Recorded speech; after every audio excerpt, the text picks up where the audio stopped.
We are Onyx Imaging. We are the highest rated and most reviewed printer service center in Oklahoma.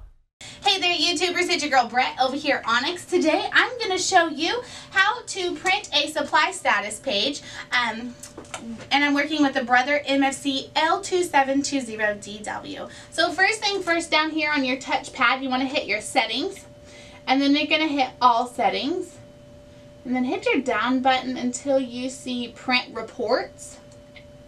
Then click on that and go down to printer settings and it says press OK to start printing. Hit OK, then it should start printing. You can find useful information on here such as how many pages you printed on your toner, any printer settings, or even the percentage of life remaining on your drum.